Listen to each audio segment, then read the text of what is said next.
This week's story is sponsored by Audible Kids. Please visit audiblekids.com/storynori for your free audiobook download. Hello, or I should say, bore da, because this week's story comes from Wales. And as it happens, I come from Wales as well, and I can speak just a little bit of Welsh. Natasha ydw enw I. That means my name is Natasha in Welsh. In case you've never been there, I better tell you that Wales is a small but very beautiful and mountainous country to the west of England and just across the sea from Ireland. And for this week's story, I'm wearing a daffodil, which is the symbol of Wales. Other Welsh symbols are leeks and dragons. Every year on the 1st of March, we celebrate St. David's Day. There are parades on the streets and people wave the Welsh flag with a red dragon on it, and some people wear leeks in their hats and others wear daffodils. St. David is Wales's patron saint, and he was born there around the year 500. In the Welsh language, he's known as Dewi Sant. There are loads of legends about him, and whether you believe all of them, or some of them, or not any of them, it's up to you. But before the story, I'd just like to tell you how you can learn some history while listening to an audiobook. Our sponsor, Audible Kids, has loads of educational books that you can download and buy. A popular one is called King Tut, and it's all about ancient Egypt and the pharaohs who built the pyramids and were buried as mummies. In particular, it tells you about the magnificent tomb of Tutankhamun, King Tut, and whether there really was a curse on anyone who entered it.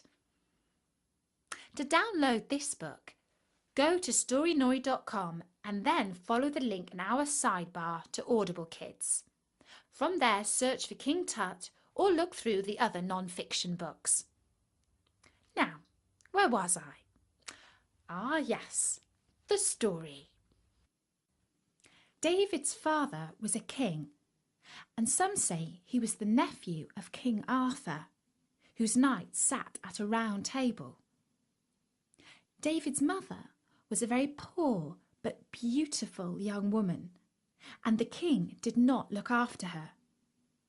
When she was ready to give birth to David, she found that she was caught outside in a storm. The sky was filled with great flashes of lightning, and there were terrifying crashes of thunder. Hail and rain was coming down everywhere except on the very spot where she got herself ready to deliver the child.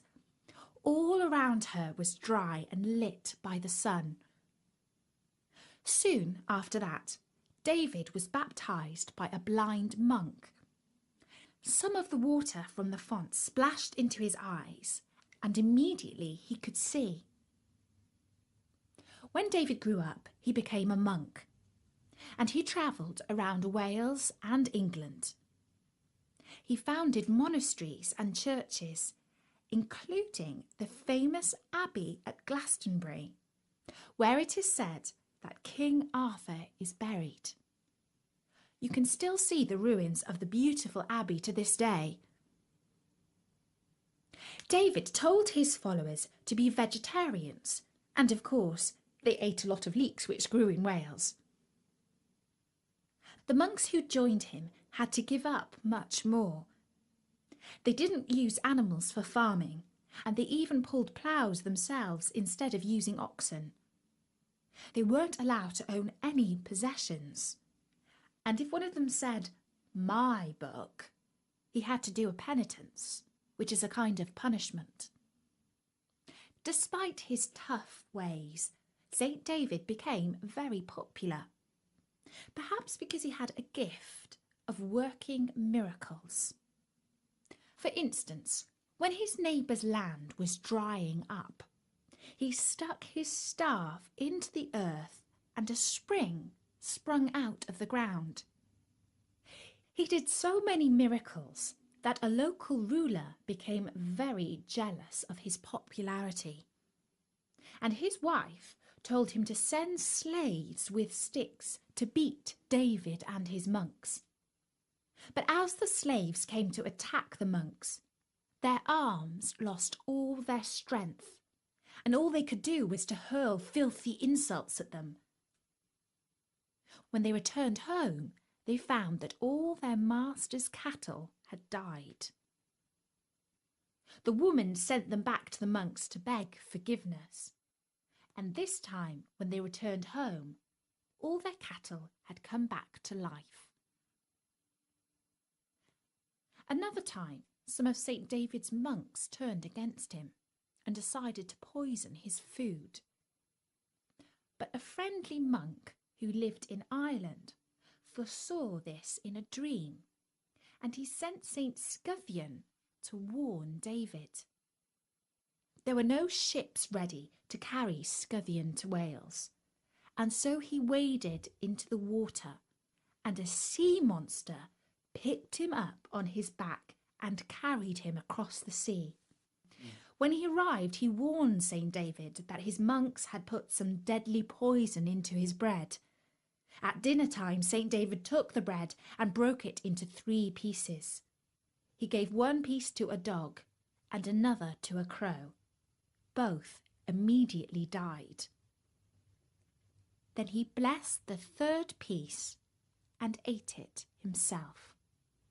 Everyone watching thought he would surely die too, but he was perfectly all right.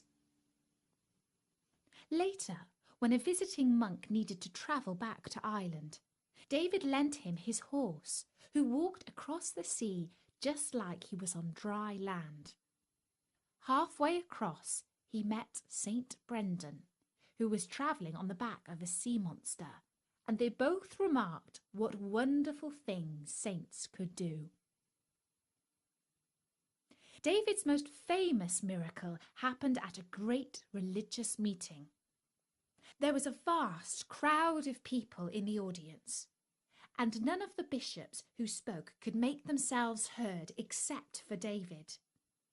When David came to speak, the ground beneath him rose up into a hill so that he stood high above the crowd, and a dove landed on his shoulder.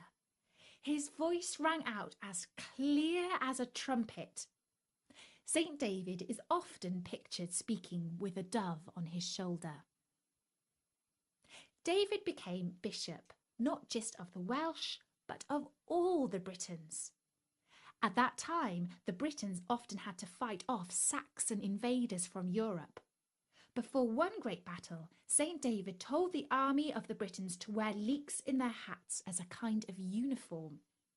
They won the battle, and ever since, leeks have been a Welsh symbol. To remember the victory, Welsh soldiers eat raw leeks on the eve of St. David's Day. St. David lived to be more than 100 years old, and as he was dying, the monastery in which he lay filled with angels. His last words were, "Do the little things in life." And to this day, that is a common saying in Wales. And those are some of the stories about St. David. I do hope you enjoyed them, and that they gave you a little flavour of Wales 1,500 years ago. We have other saint stories on storynory.com, including those of St. George, St. Patrick, and St. Valentine. So do drop by soon and listen to some. For now, from me, Natasha, bye-bye!